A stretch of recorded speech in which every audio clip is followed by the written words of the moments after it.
I joined the military and I ended up going to Eglin Air Force Base, Florida, Anderson Air Base, Guam, Spangdahlem Air Base, Germany, and then had kids and came here. That's what this book, Finding Bonnie, is about. My weird journey from there to here.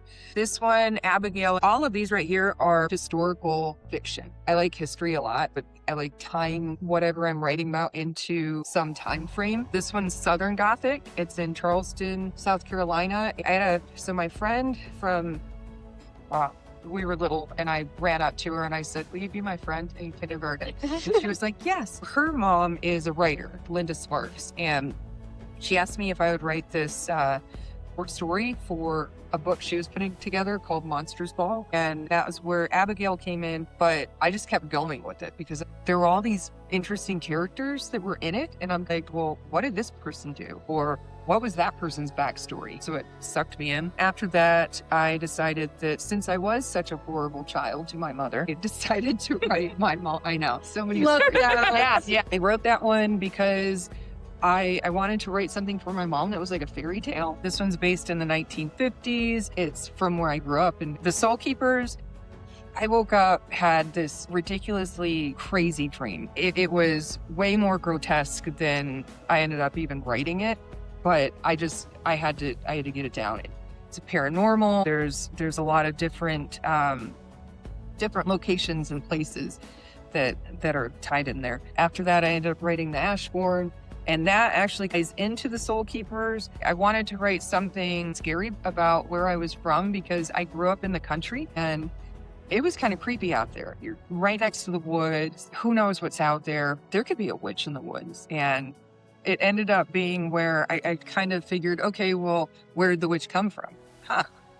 Well, Vikings. I bet there were Vikings. And I did a little research and I looked and thought, well, did the Vikings ever actually even make it to Michigan? Probably not. But they could have. Just recently updated. I constantly am updating all of them to make them better, like formatting and all that.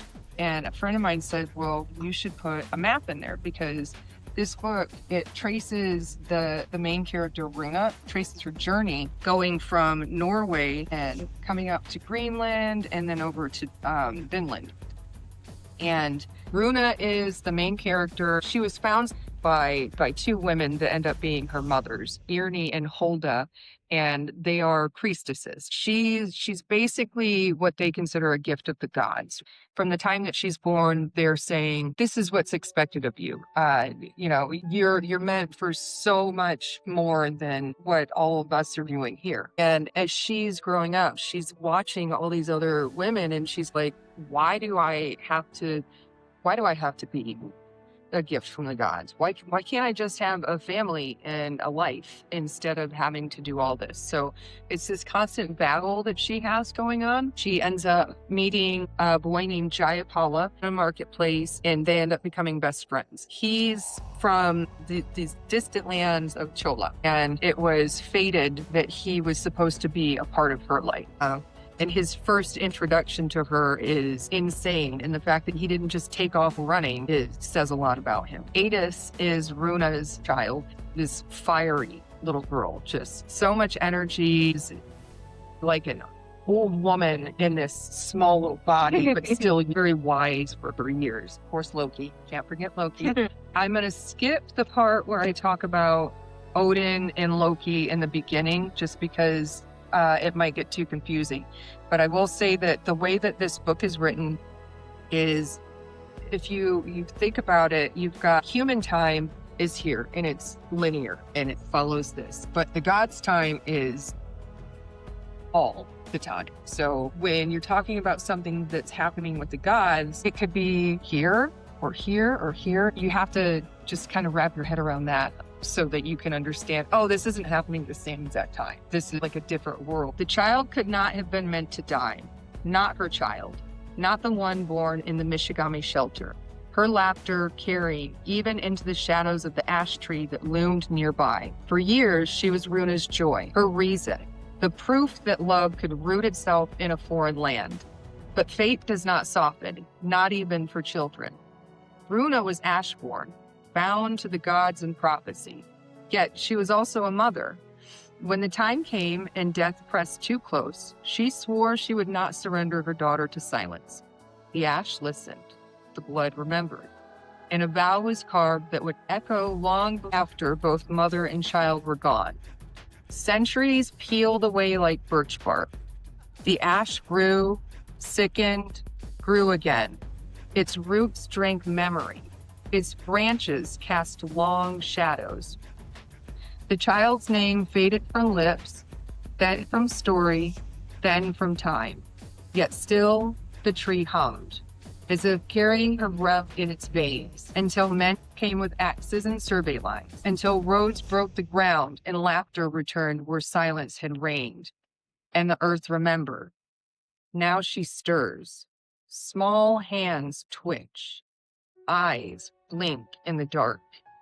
The dead do not sleep when they're loved too hard, and the child only wants to play.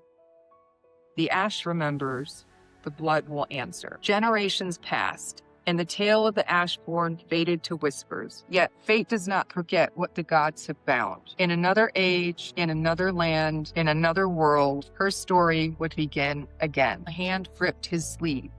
"Leave it," the other voice said, his voice low. "It's just a ball," the first protested, tugging against the hold. "We can get it before the wind takes it down the hill." The second voice shook his head, eyes fixed on the tree whose roots twisted like black veins through the earth. "Not there. Don't you know the stories? My grandfather says that ground's haunted. Ghosts walk under that tree." The first boy glanced at the trunk, charred yet stubbornly alive, branches bare but unbroken.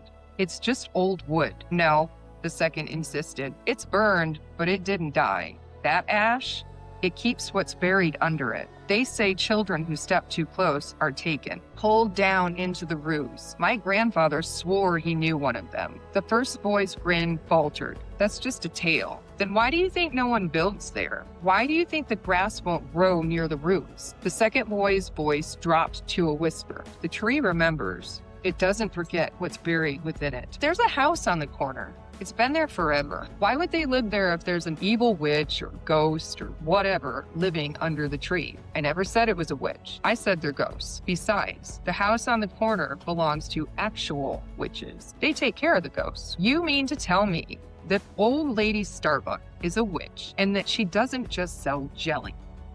She also guards a tree full of ghosts. It's your funeral." "Don't listen to me then." Silence stretched between them, filled only by the rustle of dry leaves skittering across the ground. At last, the first boy tore his gaze from the ball and muttered, "Fine, let's go." Together, they turned back, leaving the ball where it rested against the blackened bark. Dusk was already drawing long shadows when they reached the small farmhouse at the edge of the fields. Smoke curled from its chimney, carrying the scent of wood fire and stew. On the corner, where the gravel road gave way to dust and wild grass, Elle Starbuck sat on the porch with a bowl in her lap, snapping beans with steady hands. Her gaze lingered on the children in the field, their laughter sharp as gull cries. They did not see what she saw. They did not notice the pale tendrils pushing through the earth, the roots of the ash tree creeping toward the ball, curling around it, tugging it closer to the shadow of the trunk. When I was younger and I would go outside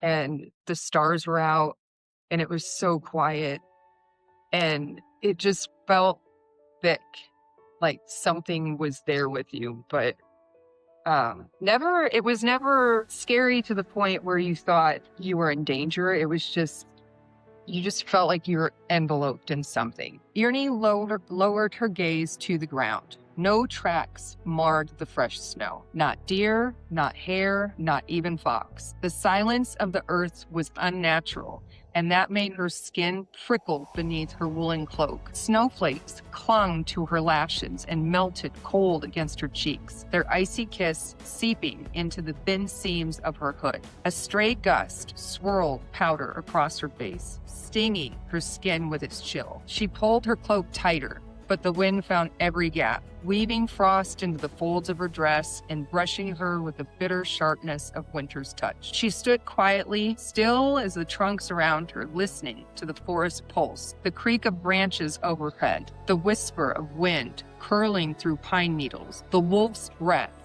curling in plumes of frost. She closed her eyes, drawing in a long breath of cold, damp air, letting it burn in her lungs before releasing it slowly. She centered herself in that moment, letting the world press close. The gods spoke in signs both subtle and fierce, and when they did, Irene found it best to listen. The howling transformed into a mewling, not so much a cry for help as a cry to guide those who were sent, so they might know where to find this gift. Hulda did not wait for Irene, and she rushed towards the noises emanating from within the ash tree. As much as they were alike, Hulda held a stronger need to nurture within her breast. Irene watched as Hulda climbed into the cavity created from the large, arching roots for what seemed an eternity. She paid no notice to the tearing of her flesh as she forced her way through. All of her focus was placed on retrieving that which was calling out to her. Her entire body burned with a need to reach this destination. This source of what sounds both broke her heart and filled her with an overwhelming joy.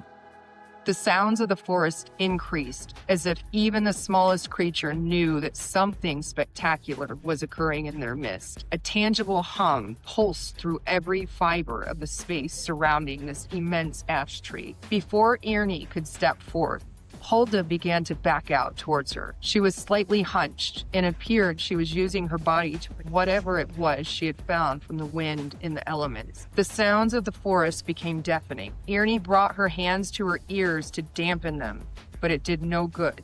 She thought if it grew any louder, she might succumb and lose herself. Hulda turned toward her, her face frozen downward towards the treasure within her arms. As she stepped into full view, the bundle, cradled protectively, was revealed, undeniably a newborn babe. In that moment, the forest held its breath, and all fell to silence. The humming ceased. The universe held pause to take in what the earth had so graciously produced.